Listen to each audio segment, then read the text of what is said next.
Hi everybody, I'm Bree the Plant Lady, checking in with another in-depth tour of my home garden as we anticipate the potential first frost. So I thought I would start today's tour right here in my driveway bed where I've got lots of summer annuals still thriving, knowing that when I get back from my next trip, they might all be frosted. Let me turn this camera around to give you an up-close view. Well, it's always bittersweet for the summer to end, and I've certainly gotten my enjoyment out of all of these plants. I mean, this basil has provided ample deliciousness to meals being planted right here outside of my kitchen window. And look, it's not just me who eats it. It's a great big bee enjoying a little perch here. I think that bee is taking a nap. I'll confess that I'm kind of ready for that coleus to die because it takes so much water to keep it going. And of course I could pull it out. I just haven't. I am over the moon excited with how this bed has filled in. The ground cover of strawberries here is totally incredible. And with the recent rains we've had, the rain lilies have been doing really well. You can see the flowers have just finished and lots of seed. This is Hibranthus robustus. And you can literally just take the seed, and I'm letting a lot of it fall out, but you can just grab the seed like that and then, you know, put it somewhere else in your garden. These pots, I suspect if we do have a frost, these pots might stay protected because, as you can see, the Celtis has not started to lose its leaves yet, and this will definitely be sort of a more microclimate. So if other parts of the yard do get frosted, I suspect that this area will actually stay looking good. And of course, I had it on my list to accomplish wrangling this sesame this week, and I did it. I did not meet my goals this week at all. It'll be here when I get back. The birds are definitely starting to steal the seeds, so I will have less to save and less to cook with, but that's all part of it, right? Balancing work and garden is a whole thing in and of itself. Over here, I'm excited for the Itea to start really showing its colors off. This one being closer to the house hasn't really started yet. You can see Reginald just wants to show off for everyone. So this is his absolute favorite thing in the world, jumping through Ophiopogon and Carex. If you have a cat, plant some of this as a ground cover so they can jump around through it like him. This one hasn't started to show as much. This is Love Child from First Editions. And you can see the same plant out here in brighter exposure. This is also Love Child, is getting a lot more fall color. Now I've just noticed something kind of funny. There is a pair of mating grasshoppers. So I'm sure your life is not complete without seeing that in a video. But both of these Itea will really, they will become like bright, brilliant red, and they're just an extraordinary native shrub. Now they do sucker, so be prepared. You see, this is coming from the original plant, and it'll colonize. And that's not a habit for plants that I love, but I'm willing to deal with it because the benefits of growing Itea outweigh the somewhat spreading obnoxious habit of its underground rooting habit.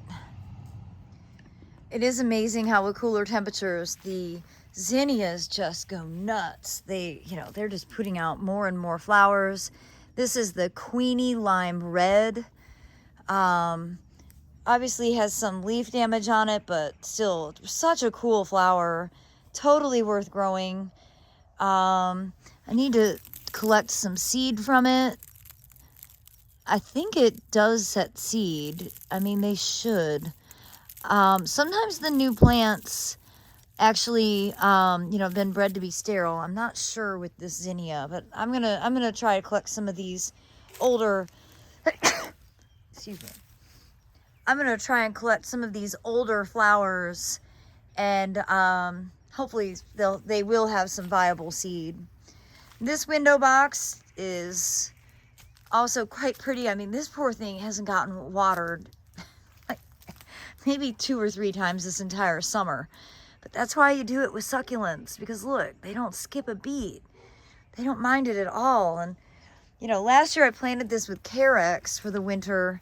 I haven't decided what to do here this year for winter. I'm not going to make that decision right now. I'm going to leave this and keep my fingers crossed that it won't get frosted while I'm gone. Well, the carrot patch is just growing like mad. Carrots definitely like the cooler soil temperatures, cooler air temperatures. And I love seeing them at all these different stages where they're growing vegetatively and they're flowering. Some are blooming, or some are already setting seed, Sorry, I'm distracted by this little cat who is being a show-off. And there comes Ava Grace. Endless entertainment when you have garden cats. And there's Sophia over there supervising. And the Seminole pumpkins keep on going. I did not get as much fruit set as I thought I would. And, well, I worry because I want to have seed so I can continue growing this every year. It's not always the easiest seed to source. But I do see a few new babies coming. They won't make it through really cold temperatures, that's for sure. But I do have a couple of decent-sized pumpkins. There's one right there. And it's funny how they kind of hide in plain sight. Now, the deer have been coming in and eating some of the leaves and just sort of messing up the vines and doing what deer do, which is a little annoying, but again, the days of this plant is numbered because it isn't frost tolerant. Last year I had 56 pumpkins, and this year I think I have 2. Oh, I see the other one now. Let me move in and show you. Only 2. And my plan was I was going to harvest them when they were small and eat them like zucchini, but then I got worried that I wouldn't have any seed. So I've only got this one here and that one over there. And I definitely want the seed more than I want to eat the plants or eat the fruits. So I guess that's the choice I had to make this year. I'm not really sure why I didn't get a better fruit set, other than that early on in their lives, the deer came through and ate them to nothing, and they had to completely restart growing.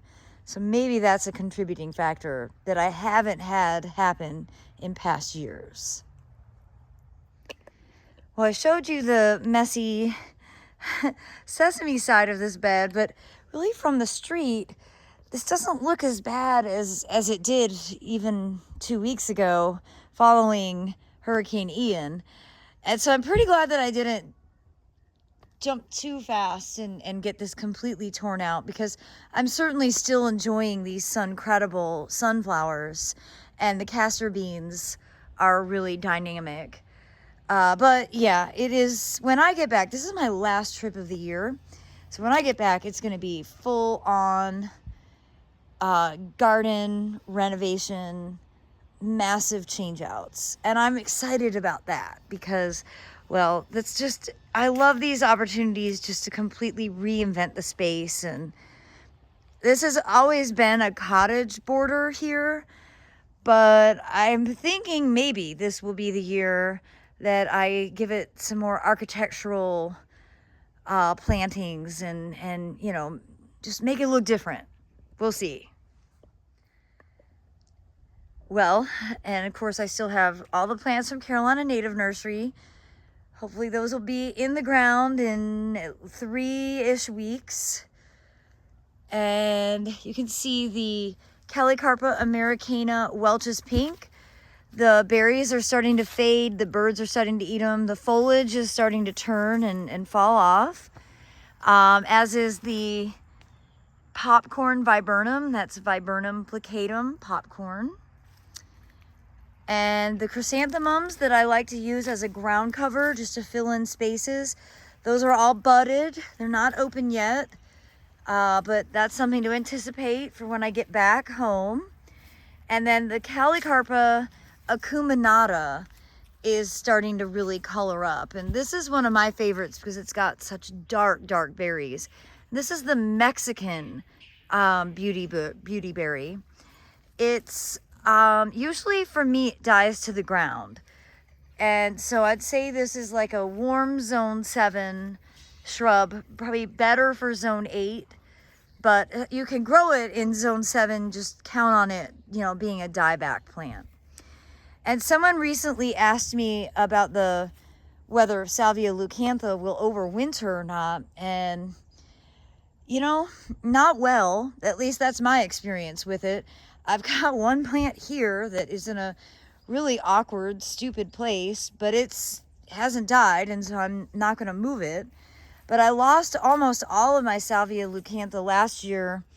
I think because of the temperature fluctuations. You know, we were really warm over the holidays, and then we suddenly got cold, and the plants just weren't really hardened off, and they just didn't come back. But I do love it. It's a plant that I absolutely adore, and I mean, it's almost worth growing as an annual. I'm hopeful that it will overwinter on the next door property where it's planted in straight sand, but time will tell. Now, out here at the end of the driveway, the pink muley grass has been showing off, and I really love it mixed with the carrots. And this stand of carrots is really significant. I can't believe I scattered this seed I think back in May or April. I'm not exactly sure when I did it, but it is really filled in. I've been thinking about actually cutting down these crepe myrtles. This is Diamond Dazzle, which is a dwarf variety of crepe myrtle. And I was thinking about coppicing it, cutting it way, way back. That way the bed doesn't seem so crowded. Of course, you know, when I planted them, they were 1 gallon. They were really cute. Same thing on this side. And the reason I'm thinking about doing that is I did it here at the mailbox bed. Now, I cut this one down, I think in July. And I mean, I literally I sawed it all the way down. And then all of this new growth has emerged since. So I think that I could cut down these two and they would reflush. Now the question is, should I do it now or should I wait until spring? And I'm gonna do a little research before I pull the trigger on that, because I don't really want to kill them, but I really don't like how these beds are looking now. They just seem too crowded. And those crepe myrtles didn't bloom all that well for me this year. They're really just kind of underperforming.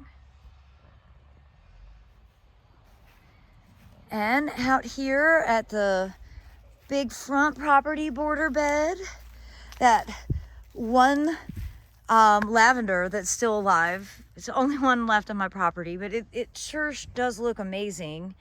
And you can see the Lespedeza lucuiensis little volcano is blooming. Everything is a little less wow factor this year. I think it's because it was so dry. Now, we did get 2 inches of rain yesterday. So that's good. You know, we had 4 from Hurricane Ian, so that's 6 inches. And I think we're out of drought status now, but it has been a relatively dry year, especially when you compare it to past recent years. But this is just a really great, again, kind of perennial. Sometimes it dies to the ground. Sometimes it doesn't. It definitely depends on the winter. If you've never grown Lespedeza, I would suggest giving it a try. The pollinators love it. There's quite a bit of activity on here right now. You can see there's a bee.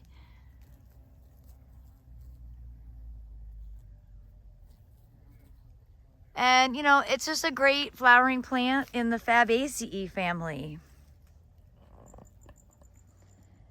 One of my favorite plants for fall color is this sumac. This is Tiger Eyes. And again, it's kind of underwhelming this year. I don't know whether I just missed it.